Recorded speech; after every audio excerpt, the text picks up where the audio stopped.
what I thought I would do is I was going to show, the first 10, 15 minutes of the film.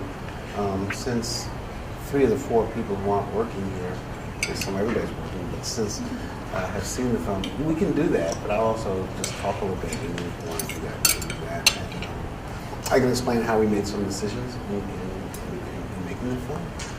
I guess, the first question that you were asking, people always ask, is why did you choose to make Jonestown?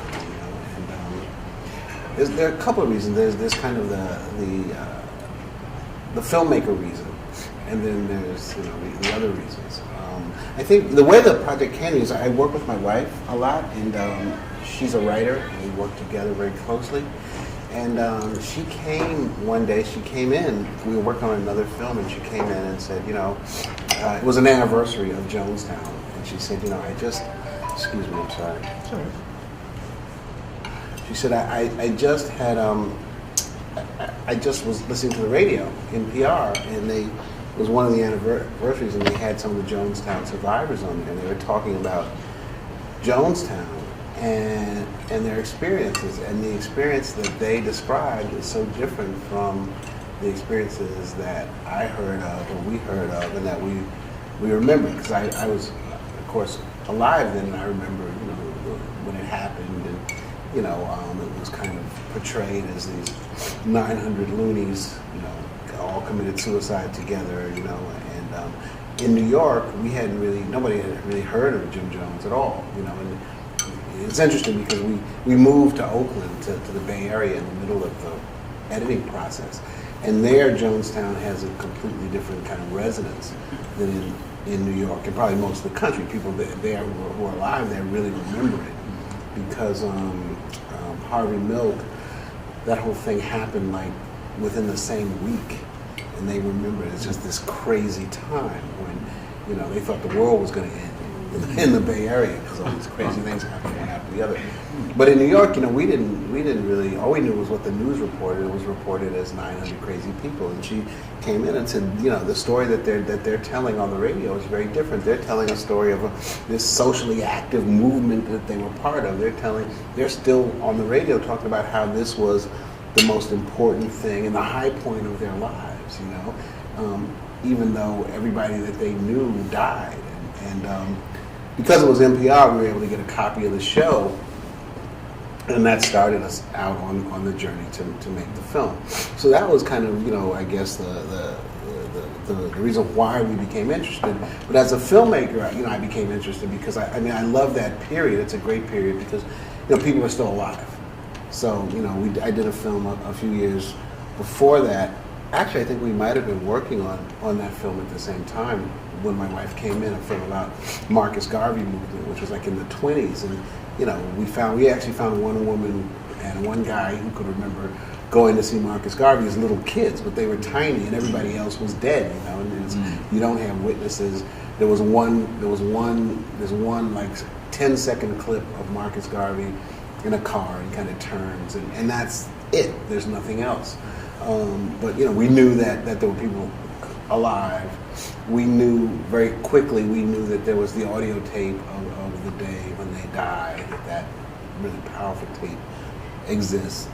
And so, as a filmmaker, it was like, okay, this is not only this great story that has sex, drugs, and rock and roll, but it's also a story that you can tell because there's footage, there's images, there's people alive. There's it's this great thing. And I also think one of the things that's really magical is sometimes when you can tell a story that people kind of know, but they don't really know, and and then you're saying, I didn't know that, and so you're kind of retelling something that they think they know, and so we were able to. I think that Jonestown fell in there with so many people. One of the things I didn't really realize when we started was that young people don't know anything about the story. That they don't know anything, and that was really surprising to me because I thought everybody knew something about it, and we found out one of the interesting things, people all know don't drink the Kool-Aid. They know that expression, but they don't know where it comes from. That it actually comes from. It's about them drinking the Kool-Aid. And the other thing I found that was really interesting, I found out after making the film, is that young people are really fascinated by the story. So people come up to me and say, "Oh yeah, you made Jonestown. I saw it. Me and my girlfriend watched it 8 times." And I'm like, "What is wrong with you?" Really, like what? Like, what's going on? What's going on with YouTube? So, but people are fascinated by the story because if you haven't heard it, it's just an amazing story. So that's how we got started making the film, and we had done a couple of films for American Experience on PBS, and we took the idea to them. We wrote up like, a half a page, and they immediately said, that they thought it was a great idea, and they, I think they gave us a little money to kind of write it as a longer treatment for the film, and also to kind of investigate who was alive, who was around, if there were people around, and that's how we kind of got started. Our first and biggest decision was to make the film with no narration. And so we said, that we thought that this could be a film that could be done without narration because there were so many great witnesses, and that we thought it was a film that could be done without narration because there was so much great archival footage. And we wanted to make it without narration because we thought, really early on that it was a film that could do well at festivals. It was a film that could get a theatrical release. It was a film that could do a lot more than kind of a traditional American Experience PBS film. And so American Experience, to their credit, they bought that. And so that's how we made the film that way, without narration. We actually did get a huge theatrical release for a documentary. We started out in like 40 cities, and I think, no, we started out, it was supposed to be 15 cities, and it ended up in something like 40 or 50 cities. And it was held over, in New York and San Francisco, LA, and things like that, because people are interested. It's just such a wild story. Can I just add, were you aware that there was no narration? Because I'm thinking. Until you pointed out, Yeah, I I wasn't realized aware there of wasn't that. a video. So that's amazing. Yeah. Does that mean because you had the audio footage of the kinds of narrative that somehow pieced together and made sense? So you didn't have to have any kind of overvoice or narration? we try to make films without narration when we can. So, Freedom Riders, the last big film we did, has no narration. This has no narration. We're working on a couple of films now that haven't. It's just a way of making films. I think one of the things that served Jonestown really well, one of the ways that it made it a little easier not to have narration is that so many of the people who were part of it had written books. So Tim Ritterman, he wrote this, Raven, this big historical book, but he was there. I'm forgetting a lot of the names, but a lot of people wrote books about their experiences. So they function not only as witnesses, but also kind of historians. And so you're able to, but it's a trick. I mean, it's really, it's like, to make a historical documentary without narration is like, diving off a high diving board and say, I'm going to add an extra degree of difficulty to this dive now. It just makes it a little harder because, if you're making a historical film, you have to kind of know where you are in time. You have to know, which event followed first, what day is it, what year is it, where am I? Well, you had those slides, didn't you? That kind of served as somewhat of a narration. You had dates and time. You had some kind of... Yeah, we had a... So in a way, that was narration. Especially we had the cities, I think, if I remember. We talked about the different cities as they traveled around, and that was a device that we used also to kind of break the film up. Because I think that, one thing about People's Temples, it was a very different thing. It was in Indiana, then when Jim Jones moves to the Bay Area. He moves to Northern California, then he comes down to the Bay Area. Then they go to Guyana. And every place they go, it's kind of a different thing. It morphs into something different. And so, I think those were some of the key decisions in making the film. One of the things that we found, and one great thing about what's happened in the last 10 or 15 years is that because of the internet, people talk to each other and they kind of know who you are. So, one thing that's happened for me is like if I call somebody up, by the time we come to visit them, they kind of know who I am. They know our reputation, which is, for doing kind of, long form, thoughtful films. It's not that we're trying to be 60 minutes and, talk to people about their tax returns from 1978 or something like that, and pin people down and trick them. They understand that what we're trying to do, is heartfelt, and that's one of the things that was important for us to do with the people from Jonestown. So, and the other thing that was great is the people from Jonestown talk to each other, so they've stayed connected. They've stayed connected, and so one person would say, look, you should talk to these people. You should talk to. And what we tried to do in Jonestown was we tried to meet with everybody that we could. We went out to the Bay Area where a lot of people still live, and we tried to meet with everybody that we could. We ended up actually moving to the Bay Area, not because of the film, but it's just this weird coincidence. In the middle of the film, middle of editing the film, we moved to the Bay Area, my family, and one of the great things is our whole team moved out there to finish the film. So the two editors, the associate producer, and the co-producer, my wife and I, who all worked on the film, we all moved to Oakland in the middle of editing the film. It was a crazy adventure. But the people had tended to talk to each other, and one of the things we would say is we just want to come talk to you. We're not going to record anything. We don't even have to take notes. We won't even bring a pen if you don't want us to. We'll just come. We just want to talk about the film that we're trying to make, and we just want to talk. And one of the things I promised myself is that I wouldn't try to encourage people to be in the film, one way or the other. I'd lay it out, and it's your choice to be in the film. Mm-hmm. So one of the women that we talked to, she actually married a guy.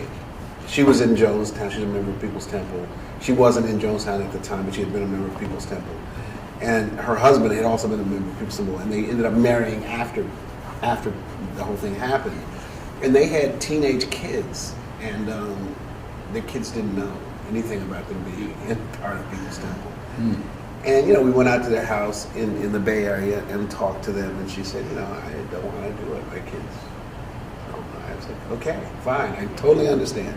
And one of the things about being a producer of films, you get to be very good at kind of talking people into doing stuff, and it's part of the job. It really is. It's part of the job. But we said, we're not going to do that in this film. We're not going to try to talk anybody into do it. They don't want to do it. They don't want to do it.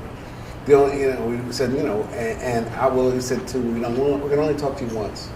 If you don't want to do it, I'll leave my card, and if you change your mind, call me back. The only person that we called back was Stephen Jones, because we really wanted him to do it, but he refused to do it, so that's why he's not in the film. He refused to do it. He was kind of, my memory is that he was talking to these other filmmakers about being in their film, and and I was like, well, their film is not, they don't have any money, their film is not funded, it's not necessarily going to get done. I don't think, and my memory is that their film never did get done, and so that's why Stephen is in the film. And part of the thing about as a filmmaker, you just kind of move on, and in a way, and so, I feel like I'm glad that he's not in the film, because we did talk to him, and I think he might have written some stuff, because I know his story really well, but his take is very different. It's much more of a son and his dad, and it would have taken the film off in a direction that I think it would have been, we would have had to spend time on some other things, like his daddy issues and stuff like that. But we did get Jim Jones Jr., the adopted son, who is a huge character. He's such a character. I call him the ultimate survivor. They went to the adoption agency or whatever, he was in an orphanage, and he cried his way into their heart. Just screamed and cried. Say, oh, let's take that one. He found out when he wasn't there when it happened. And he's like the most gregarious guy you've ever met. Like when we would do the interviews, people would come in to do the interviews, and they would all come in and they would be kind of, very like, they'd like put their hand on the door and turn around and say, I don't know if I should do this. And, I'm gonna have to say, let's just try it. It'll be fine. If you don't like it, we'll stop. But Jim Jones was just like, hey, how are you, everybody? Oh, that traffic sure is bad. He made some joke, and I was like, Jesus Christ, this guy is really wild. he's a wild guy. He you know? seems so upbeat that, He I, is. I couldn't picture him being part of this whole. He is. He He is. seems so well-adjusted. Yeah. Yeah, I don't know. I mean, somewhere there's something going on. But, you know, he's you know, he actually, we did a lot of, you know, because we had, we did the 40 cities with the film, we were in a lot of festivals with the film. We did a lot of traveling with different people from Jonestown. We traveled with Jim Jones Jr., you know, to screenings. One of the things that he said at a screening, you know, somebody asked him, well, you know, do you hate your father, you know, for doing this? And he said, you know, Jim Jones is the guy who took me out of an orphanage and gave me a life. Jim Jones is the guy who taught me how to shoot a basketball, who went and picked me up and walked me home from school every day. Jim Jones is the guy who helped me do my homework. You know, do I hate him? You know, Jim Jones is the guy who's responsible for 900 people dying, and everybody that I know and loved dying. Do I hate him? You know, there's a bit of both. You know, I just thought that was kind of an amazing way to see it. You know. But I think that what happened in Jonestown, you know, the survivors kind of divide up in between the people who felt that they had some responsibility for others dying there, and those who don't. So, you know, Jim Jones Jr. was young, you know, he was 17, 18. He doesn't feel responsible, you know, for people passing. Some of the other people that are in the film, you know, there's two women whose names I can't remember right now, but all their kids both died there, and one of them told me this story that's not in the film, where, you know, she heard Jim Jones preach and she started going to the church, and she said, you know, I'm going to join, you know, and I'm going to you either can join with me to her family, or, you know, I'm going to leave you. And she went and joined, and her kids, and she was in the airport. She had just landed in Guyana, and she was stuck in customs when they died. And all her kids, I think there were 4 of them, all died there. You know? And so, you know, I've never been around people like that have this kind of aura of like just sadness, you know. It was, you know, it was a really hard film to make. It was just like really hard, you know. Everybody who worked on it, we kind of suffered, you know. It was just really hard. At one point, you know, the editor's mother goes into the hospital. You know, my father had a cancer operation. Somebody else, you know, and it was just so heavy dealing with the material every single day, all day, and the sadness, but. You know, what we wanted to show when we started out was, you know, from the first day, was that, you know, if you tried to get 900 crazy people together, there's no way you could find 900 crazy people, you know. And so these people weren't crazy. So what made them do what they did? What led them to it, you know? And what we felt like early on, we realized that we could bring you to that Kool-Aid, but we couldn't make you drink. There's never, you know, we wanted to make you understand why someone would drink the Kool-Aid, but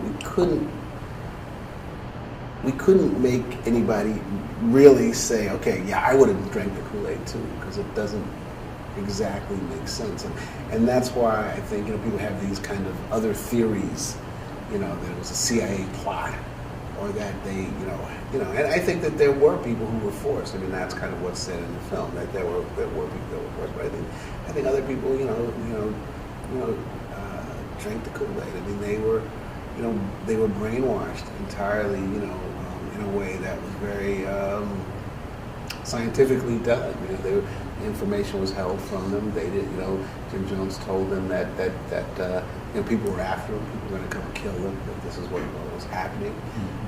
They were denied any kind of other information from the outside, and they felt that was, you know, the only way out.